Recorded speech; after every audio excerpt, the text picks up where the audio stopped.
श्रीराम जय जय राम। श्रीराम जय जय राम। श्रीराम जय जय राम। 48 பெயர் சூட்டு விழா. ராமர் அவதரித்த கோலாகலங்களில் சில நாட்கள் சென்றன. பகல் இரவு போவதே அயோத்திவாசிகளுக்கு தெரியவில்லை. குழந்தைகளுக்கு பெயர் வைப்பது என்ற மங்கள காரியத்திற்கு நாள் வந்துவிட்டது என்று அரசர் ஞானியான முனிவர் வசிஷ்டருக்கு அழைப்பு அனுப்பினார்.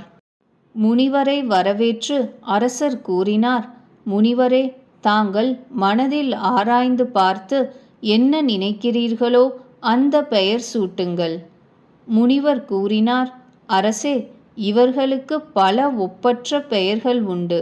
ஆயினும் என் புத்திக்கு எட்டியவாறு நான் கூறுவேன்.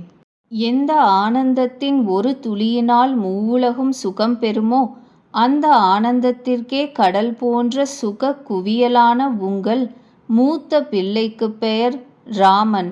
அவரே சுகச் சுரங்கம், உலகம் அனைத்திற்கும் அமைதி அளிப்பவர்.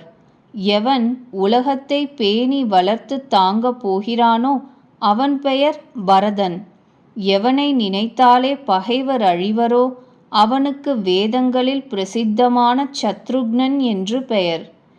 எவன் மங்கள லட்சணங்களுக்கு உறைவிடுமோ ஸ்ரீராமனுக்கு பிடித்தவனோ உலகம் அனைத்திற்கும் ஆதாரமோ அவனுக்கு குருவான வசிஷ்டர் லக்ஷ்மணன் என்ற சிறப்பு பெயர் சூட்டினார். குருநாதர் உள்ளத்தில் ஆராய்ந்துதான் இப்படி பெயர் சூட்டினார்.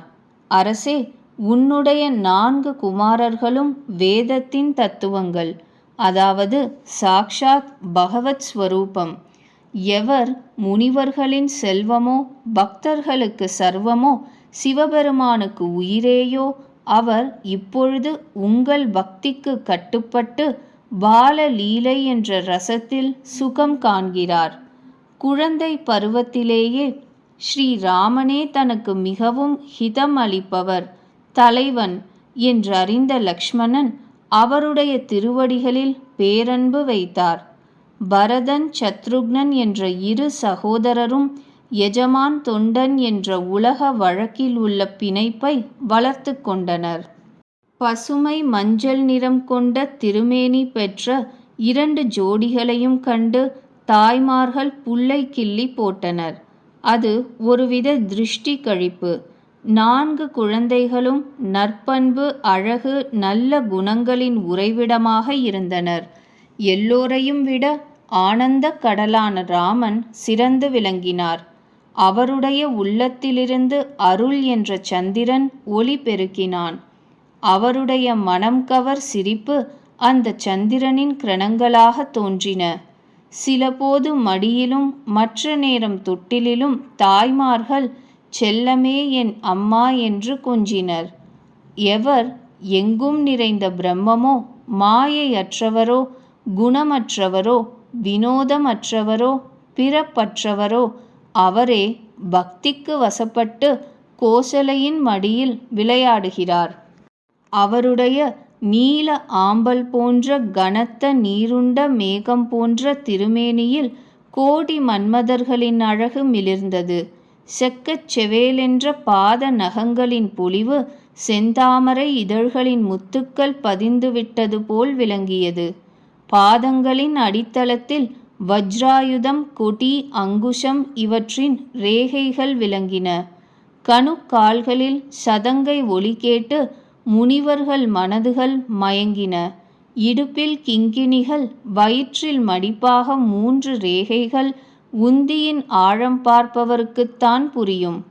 அநேக அணிகலன்கள் பூண்டு அழகு கொழிக்கின்ற நீண்ட புஜங்கள், மார்பில் புலிநகம் கோர்த்து பலபலவென்று ஒரு சங்கிலி, மார்பில் பதக்கத்துடன் தொங்கிய இரத்தின மாலையின் அழகு, பிருகு மகரிஷி உதைத்த வடு இவற்றை பார்த்தாலே மனது பறிபோகிறது. மேலிருந்து கீழே கரைவாக சங்கு போன்ற கழுத்தில் 3 வளையங்களான ரேகைகள். மூவாய் மிகவும் அழகு. முகத்தில் மன்மதர் 1000 பொலிவு மிளிர்ந்தது.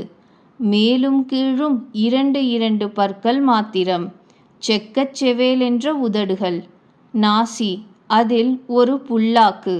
இவைகளை யார்தான் வர்ணிக்க முடியும்?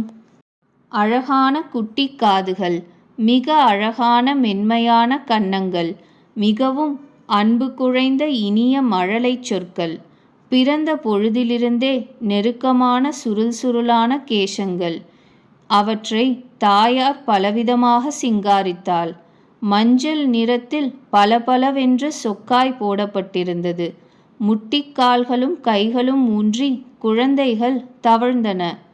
சிவபெருமான் கூறுகிறார், எனக்கு அது மிகவும் பிடித்திருந்தது.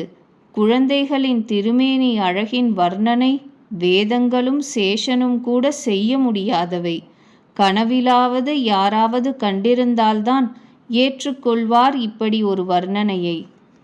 அறியாமைக்கு அப்பால், ஞானம் சொல் புலன்களுக்கு அப்பால் உள்ள ஆனந்த தொகுப்பான பகவான் தசரதர் கோசலை இவர்களின் மிகுந்த பிரேமைக்கு கட்டுப்பட்டு கபடமற்ற பால லீலைகள் புரிந்தனர்.